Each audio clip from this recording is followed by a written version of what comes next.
નમસ્તે વિદ્યાર્થી મિત્રો, આપણે હિન્દી વિષયમાં ગયા લેક્ચરની અંદર વ્યાકરણ જોતા હતા ત્યારે સમાનાર્થી શબ્દો જોયા હતા. એની પહેલાં વિરામચિહ્નો જોયા હતા, એની પહેલાં ઉપસર્ગ જોયા હતા. આ પ્રમાણે દરેક વ્યાકરણના ટૉપિકની આપણે ચર્ચા કરીએ છીએ. આજે આપણે એક નવો ટૉપિક લેવાનો છે જેનું નામ છે મુહાવરે. તો મુહાવરે એમાં શું આવતું હશે, એનો અર્થ શું થાય? આમ તો તમે રૂઢિપ્રયોગના અર્થ લખો છો એટલે ખ્યાલ હશે કે રૂઢિપ્રયોગ એટલે મુહાવરે. હિન્દીમાં રૂઢિપ્રયોગને મુહાવરે કહેવાય. બરાબર, કાંઈ નવું નથી, પણ એનો ઉપયોગ શું છે, એ કેવી રીતે આપણે ભાષામાં ઉપયોગ થાય છે એ સમજવું જરૂરી છે. તો ચાલો સમજીએ. નીચેના વાક્ય ધ્યાનથી વાંચો. ચોર ચોરી કરકે 9 2 11 હો ગયા. ચોર ચોરી કરીને ભાગી ગયો. બીજું, અંગુલીમાલ પથ્થર દિલ આદમી થા. અંગુલીમાલ નિર્દયી માણસ હતો. ત્રીજું, રાની દુર્ગાવતી પર વિપત્તિ કા પહાડ તૂટ પડા. રાણી દુર્ગાવતી પર મોટી મુશ્કેલી આવી પડી. ચોથું, પિતાજીને નौकर को आवाज दी. પિતાજીએ નોકરને બોલાવ્યો. પાંચમું, શેર કો મારના રાજા કે બાએ હાથ કા ખેલ થા. સિંહનો શિકાર કરવો રાજા માટે સામાન્ય વાત હતી. તો આ બધા જ વાક્ય જુઓ તમે, જેની નીચે અંડરલાઈન કરી છે. એ બધા જ વાક્ય પોતાનો સામાન્ય અર્થ છોડી અને વિશેષ અર્થ આપે છે. સામાન્ય અર્થ એટલે શું? તો ચોર ચોરી કરકે 9 2 11 હો ગયા. જો એનું પરફેક્ટ ગુજરાતી કરીએ તો શું થાય? 9 2 11 મતલબ 9 2 11 થઈ ગયો. એવું તો આપણે બોલ્યા નથી. એનું ગુજરાતી કર્યું ત્યારે આપણે શું કર્યું? આપણે કે ચોર ચોરી કરીને 9 2 11 થઈ ગયો, એવું ન કર્યું. પણ શું કર્યું? ચોર ચોરી કરીને ભાગી ગયો.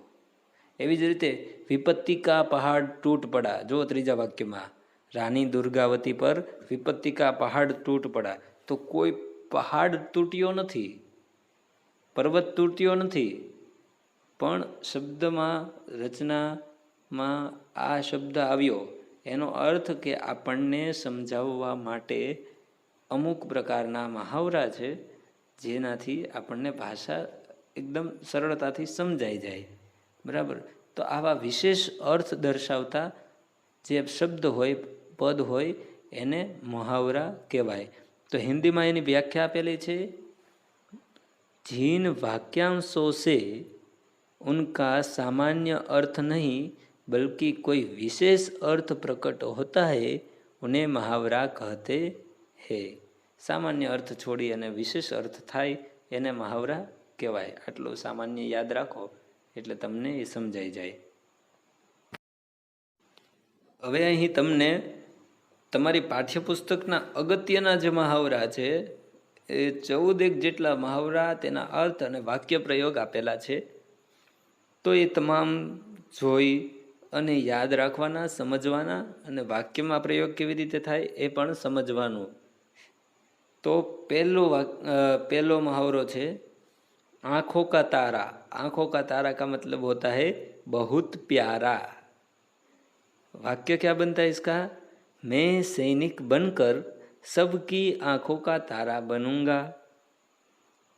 दूसरा, सावधान हो जाना. सावधान हो जाना मतलब चौकन्ना हो जाना, सावचेत हो जाना.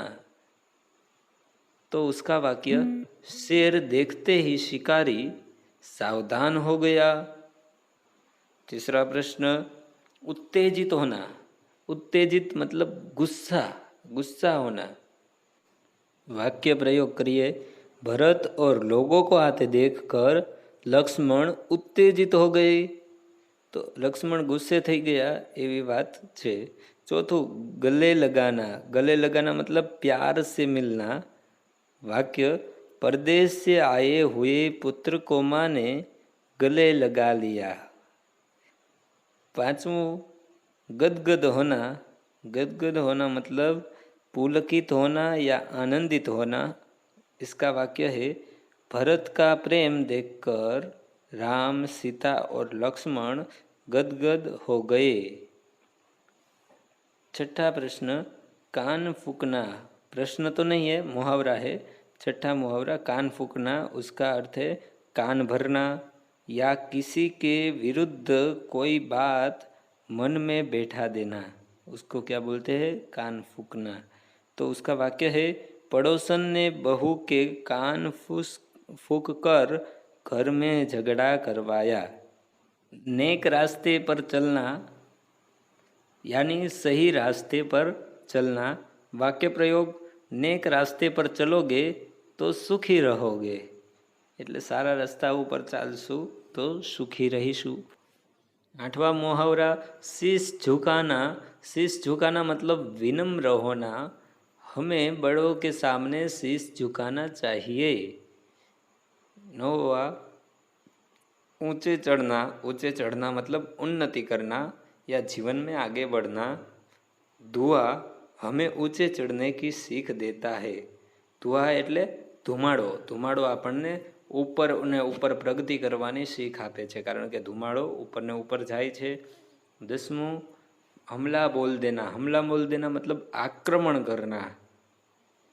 दुश्मन की सेना ने अचानक हमला बोल दिया। 11मुं, मजाक उड़ाना। मजाक उड़ाना मतलब हंसी उड़ाना। सब ने वर्गखंड में आए नए लड़के का मजाक उड़ाया। उसके बाद चाल चलना। चाल चलना मतलब तरकीब करना। उसका वाक्य, पुलिस से बचने के लिए अपराधी ने कई चालें चली। इसके बाद है मनमानी करना, जिसका अर्थ होता है जो मन में आए वही करना। इसका वाक्य प्रयोग, ग्वाला मनमानी करता था। 14वां और आखिरी मुहावरा, एक कोड़ी का। एक कोड़ी का मतलब बिना इज्जत का, जिसकी कोई इज्जत ना हो। उसका वाक्य, सारे गांव में राजा राम एक कोड़ी का आदमी था। मतलब राजा राम की कोई कीमत नहीं थी, इज्जत नहीं थी। अब इसके स्वाध्याय है, जिसके हमने चर्चा की वही यहाँ पे प्रश्न लिखे हैं, तो उसी के जवाब आपको देने हैं। लेकिन आपको बिना देखे यह जवाब लिखने हैं, याद करके लिखने हैं। ठीक है। तो विद्यार्थी मित्रों, आजना होमवर्क में आपने जे मुहावरानी बात करी ए 14 मुहावरा ए तमारे लखवाना छे। एनी पहला एनी व्याख्या जे ऊपर रखेली छे, याद रखे एवं कहीने लखेली छे, ए व्याख्या लखवानी। पछी 14 मुहावरा लखवाना અને પછી સ્વાધ્યાય। ટૂંકમાં સ્વાધ્યાયના પ્રશ્ન લખવાના। તમારી પાસે વ્યાકરણ છે, એમાં આપેલું તમામ વસ્તુ લખવાની છે, માત્ર ઉપરના વાક્ય લખવાના નથી, કારણ કે એ માત્ર ને માત્ર સમજૂતી માટે હતા। તો આ સરસ મજાના બધાય મુહાવરાને યાદ કરી લેજો। અસ્તુ, જય હિન્દ, જય ભારત।